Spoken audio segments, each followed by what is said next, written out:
Voilà, force de frappe de Wazalendo. Le général Yakotumba René et les Wazalendo ont lancé des offensives foudroyantes contre le M23 bar Alliance Fleuve Congo sur plusieurs fronts depuis ce soir. Mes chers amis, mes chers compatriotes congolais, de tata et de maman, Congolais de père et de mère. Je pense que Nasali na esengomingi ebele ya kokutana na bino pour que tobeta lisolo ya mboka. Boyeba mboka ezali wapi, touti wapi, et tozali kokende wapi. Awa sikoyo bokoyeba plusieurs traîtres généraux neutralisés par les Wazalendo.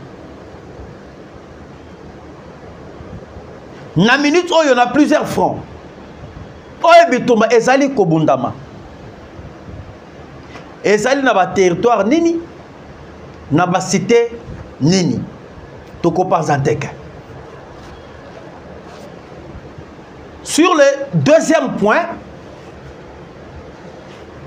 Monsieur le président Donald Trump vient de confirmer l'accord qui seront signés entre le Rwanda et les États-Unis ainsi la RDC.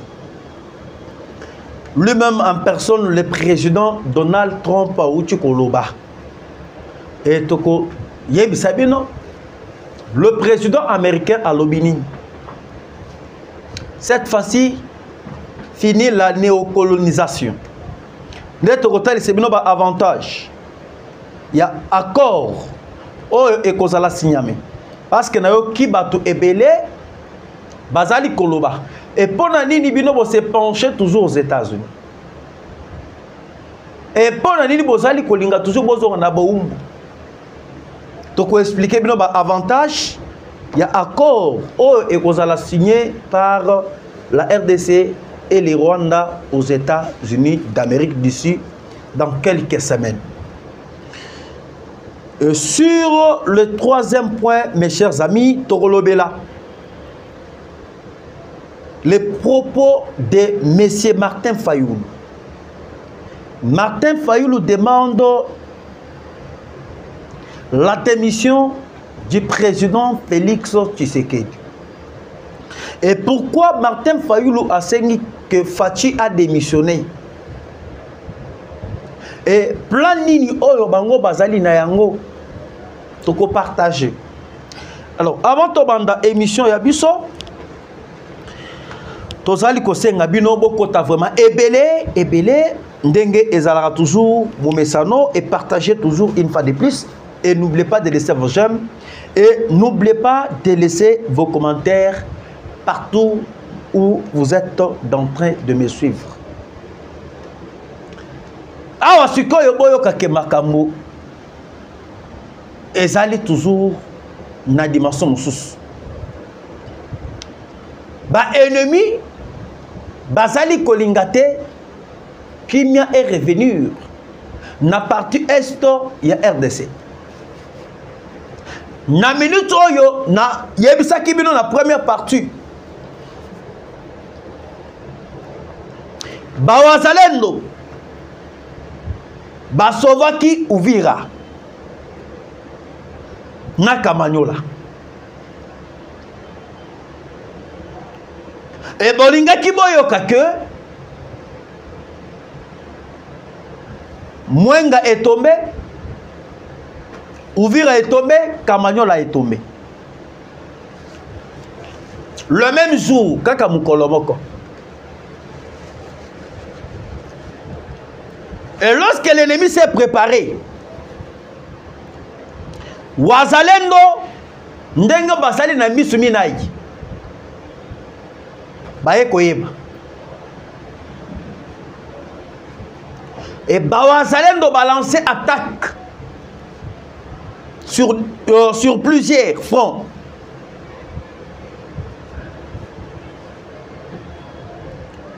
Nous avons Katana. Katana Bitumba Ebundami Lelo. Kamanyola. Katokota. Uvira. Mwenga et Fizi. Bitumba Ebundami Lelo. Et pas Yabawazalendo. Dirigé par le général Yakotumba.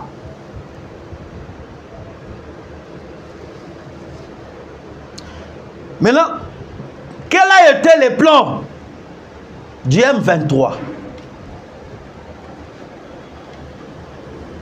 L'ennemi avait deux plans. Et avant que toi Simbato explique bien comment est-ce que Bakenda ko éliminé ba officier militaire. Oyo ba pesa ki bango minduki. Bakenda ko pesa ba wazalendo mais ba détourner yango. Sur le premier plan, ba fongola ki front. Na côté à territoire ya Mwenga. Mwenga Luinja. Luinja est une zone très riche en or. Luinja est à côté ya Mwenga. Bafongola qui front. Na seul objectif. Lorsque les Wazalendo va tourner regard na bango na côté ya Mwenga Fizi. Ba contourner position ya ba Wazalendo na Zambira. À partir ya Zambira, ba koya ko attaquer Kamanyola, Uvira et ba koya si yango. C'est-à-dire ba koya si Mwenga, ba koya si na Uvira. Mais grâce ya vigilance ya ba Wazalendo, on a eu à sauver Kamanyola et Uvira. Et na minute oyo ndenge tozali koyebisa bino awa. Nous avons perdu Luinja. Luinja est allé dans le territoire ya Mwenga. Ba M23 ba occupé yango. Et de quelle façon oyo ba M23 ba occupé yango? Na minute oyo nazali koyebisa bino. Lorsque affrontement ebandaki na Luinja, ba Wazalendo babandaki ko percer. Depuis le matin, il y a eu des affrontements.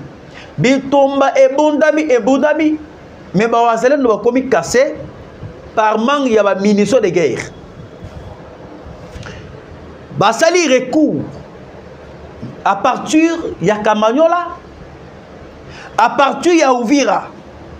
Ba koka kotinde la ba Wazalendo de munitions de guerre. Va défendre Luinja. Baboy kopesa ba Wazalendo munitions de guerre. Bota la lolenge ya traitise partout.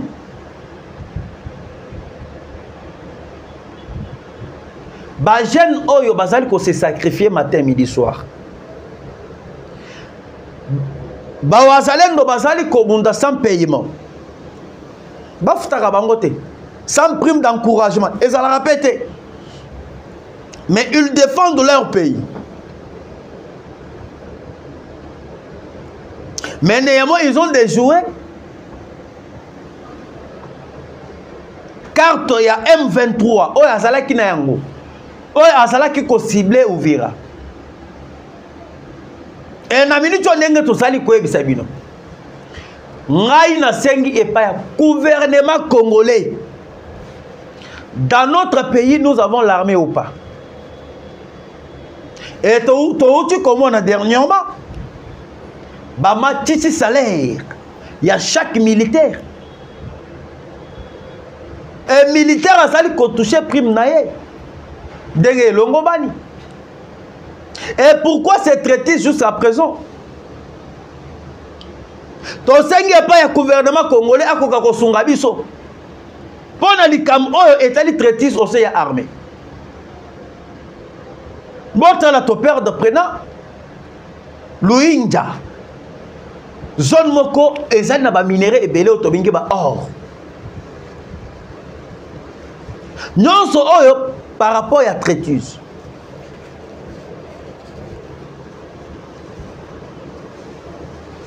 Et na minute oyo na yebiko bato bazali ko condamner des fois ndenge tozali koloba. Ndenge nini? Balobeli makambo ya cesser les faits. Et les États-Unis azali ko rouler bino. Et les États-Unis d'Amérique azali ko jouer na carte ya Rwanda. Ndenge bato nsusu bazali déjà koloba. Mais je suis venu pour na ko informer bino. Et naye pour que to solo la na bino. Pour que bino bozala informer. Ce que vous devrez savoir. Le M23 bar RDF bakomi dans la souka. Ezali lokola nyoka bakati ye mukila. Bakati nyoka mukila. Mais azali koluka toujours moyen que bon ala kisa que il est fort azali na makasi. Batuana bazali lisusu te. Bokanga makambu nazali koyebisa bino. Oh bango oyo bazali kosala wana ezali pression. Ezali pression ba lukela bango ba kato. Ezali pression ba ya awa. Ba pesa bango ba part de kato au sein du gouvernement. Mais il n'y en aura pas. Et il n'y aura pas aucune chance au bako accorder bango.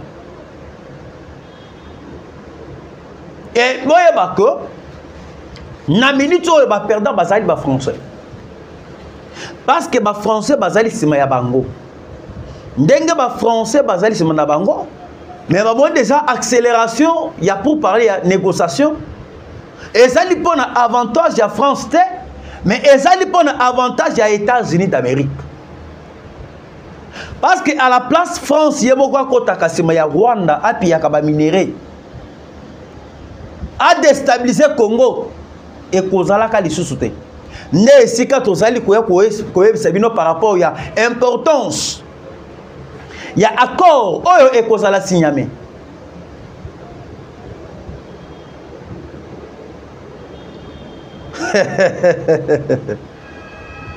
Bakomi deya na suka boyo kamakamu nazali koyebisa bino. Et M23 bokanga eloko nazali koyebisa bino. Bako percer te ata ouvrir ata kamanyola.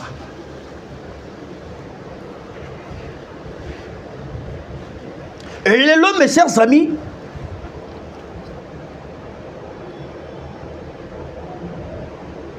tango nazali koyebisa bino que il y aura de l'importance sur ces accords. Oh, et kozala signami. Nayoki bato ebele balobi non.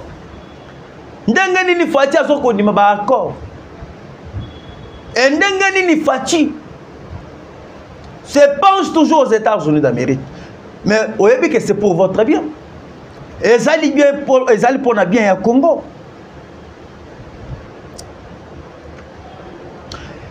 On moni peut-être nasalaka émission na lobaka makamo tel accord de paix. Accord de paix. Et bon ça a importance na ngote. J'aimerais toujours revenir na place oyo. Et lorsque nasali kozongela na place oyo et qu'on permette toujours bino pour que vous réfléchir. Pour que bino bo tomber na piège à ennemi. Na accord de paix oyo kozala signamé. Il faut boyeba importance na yango.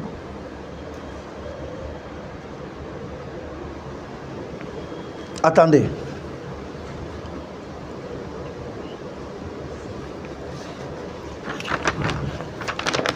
Sur cet accord, l'accord de partenariat RDC-États-Unis se bien fondé pour les biens de la population et pour les biens de la RDC.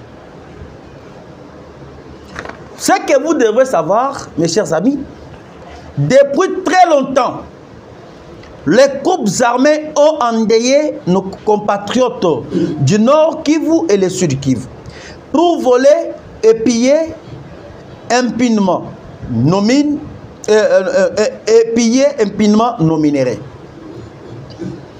Ça fait à peu près 30 ans. Na Congo. Bitumba ebundami batuba kufi. Ebele ba perdre ba bien na bango. Rwanda a envahir RDC, appuyé comme il veut, comme s'il n'y avait pas l'État congolais.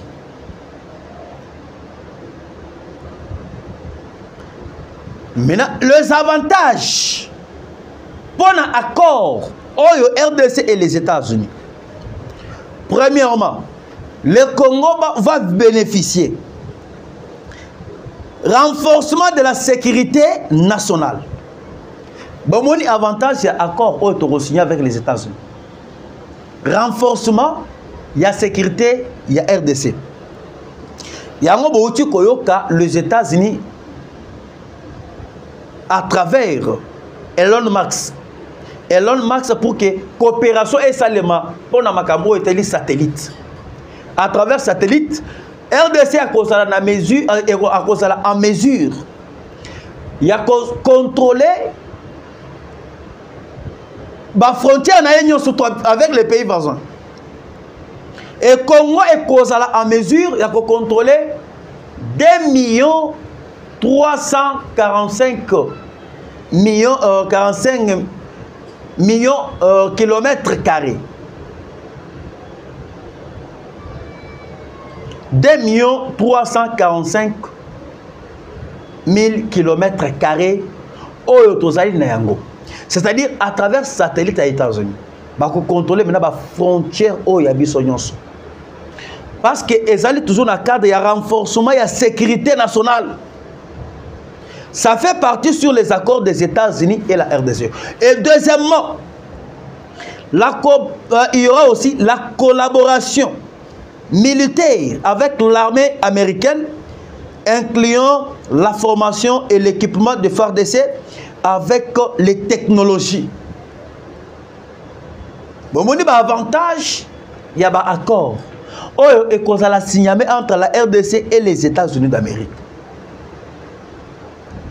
RDC a un avantage pour un équipement militaire aux États-Unis.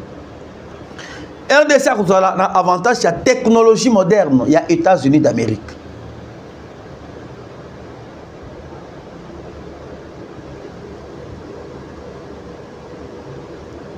Et ça permettra à la RDC de faire toute éventualité, menace dans les pays extérieurs.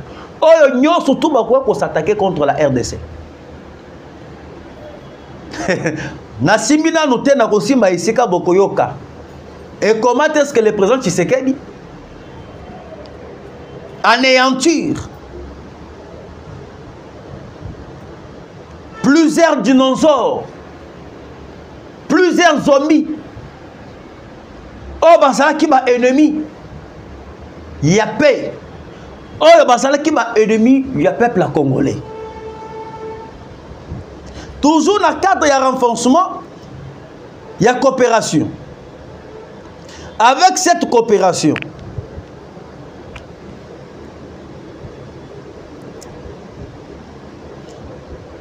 développement économique en facilitant des gros investissements des entreprises américaines dans le secteur minier et stimuler d'autres investissements étrangers. Je pense que vous avez attendu. Importance et accord. Oh, tozali kolobela. Ezali ndenga bato bazali kolobate que Tshisekedi a côté caminé par les États-Unis d'Amérique. Non. Ezali la carte, il y a partenariat. Tu as signé accord, bah aider RDC avec les équipements militaires.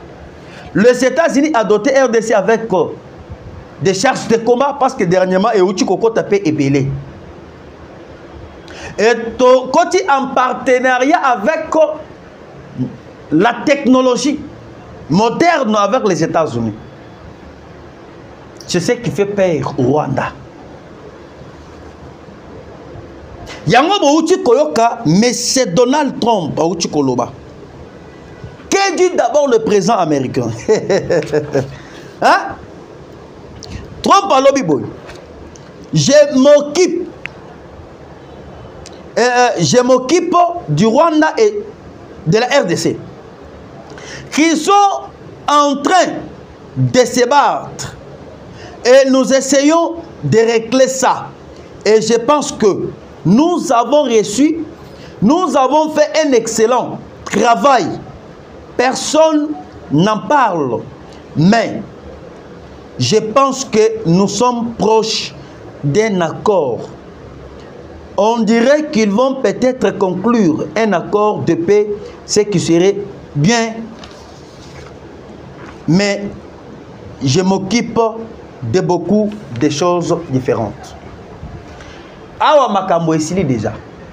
Montu oyo aouti koloba, c'est le président américain. Il a cité pour na makambo oyo, il y a RDC et le Rwanda. Ndenga zali ko s'occuper na yango. Pour un rapprochement, il y a accord. Maintenant, sur ces accords avantages, il y a les années. Nous avons écarté deal. Il y a Kenya, il y a Rwanda, il y a Museveni. À la place, bango bazala utilisé par des grandes puissances du monde. Bako takana Congo ba piyaka minéré. To écarter bango et biso Congo tozali ko coopérer directement avec tous les investisseurs. C'est-à-dire l'Union européenne bako banda koleka à travers les États-Unis.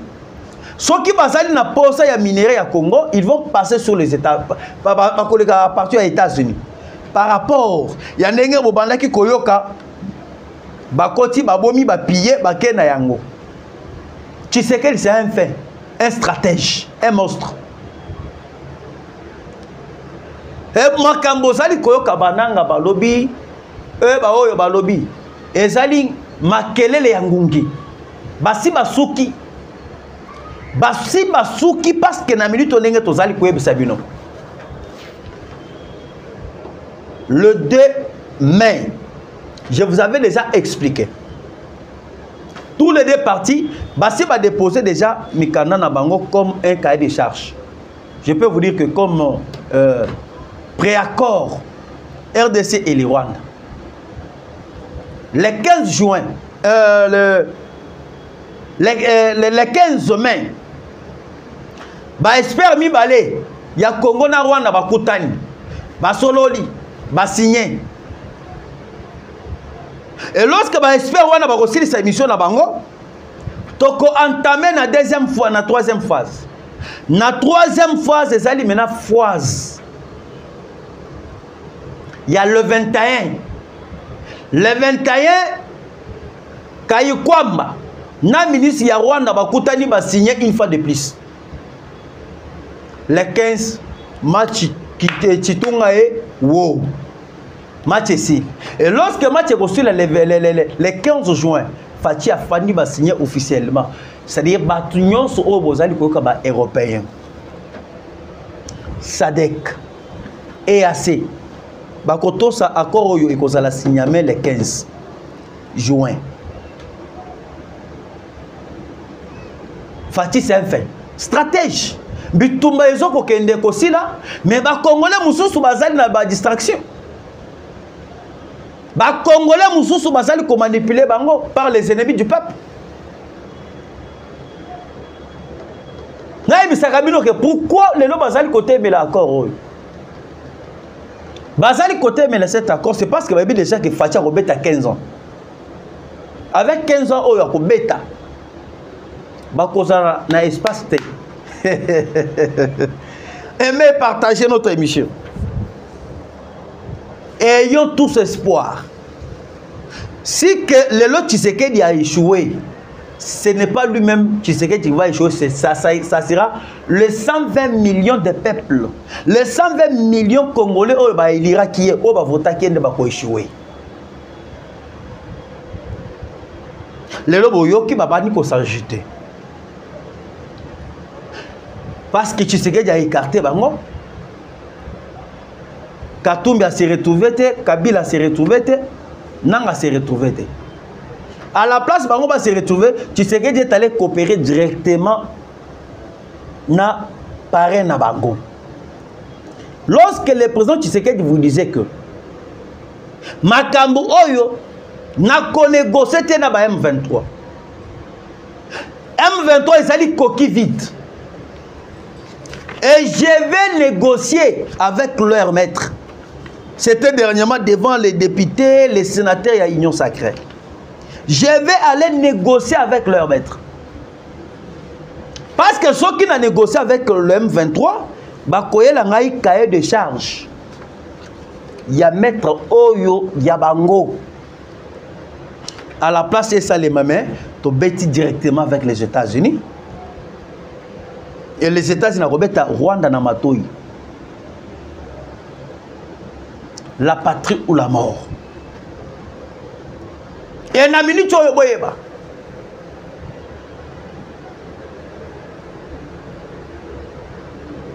Bolanda makambo oyo nanga zali kolobate. Ataba Fayoulou nyon soana parce que moi j'ai suivi Fayoulou. Fayoulou est en train de brandir pour dire que Tshisekedi il faut démissionner en 2028. Après avoir kokende na kacha France, a eu injonction et pas ya ba français et Fayoulou aye a comment kolobake non avant que 2028 est comment il faut que Tshisekedi a démissionné. Lorsque Fayoulou parle, c'est la France, il faut boyeba. Fayoulou a été toujours un candidat. Il y a pas français. Fayoulou a été toujours utilisé par les Français. C'est un message direct que la France passe. Namunoko Yame c'est Fayoulou. Mes chers amis, je vous ai toujours dit qu'il y aura toujours des choses. C'est-à-dire, Fayoulou à lobby, il faut que Tshisekedi a démissionné en 2028. Mais quelqu'un qui est civil, il n'a même pas de militaires, de policiers. À 5 points, Tshisekedi a démissionné. Makas Naye Zali Wapi. C'est-à-dire, si Maya Fayoulou, nous avons les Nanga, le M23, Joseph Kabila et Katumbi et la France. Et lorsque Tozali Komeka ko analyser na maloba oyo à lobby. C'est-à-dire, en 2028, si que le président Tshisekedi ne démissionne pas, bah quoi va trahir. Ou soit bah ça la rébellion. Maintenant, au cas où si les Rwandais signent, et bah toi na balongwete sort na bango et cause la ndengeni. Nde bisika boko ba ko frapper bango par les États-Unis d'Amérique. Ça ce n'est que le débit. Les États-Unis ayaka na makamu ya malembe. Azali ko caresser yo. Azal Koukareseo, mais en même temps, il prend des mesures contre toi. Là, j'aimerais vous informer. Boké na base ya États-Unis, base militaire. Oyo ezalaka na kati ya Pologne. Bauti kolongola yango par les États-Unis.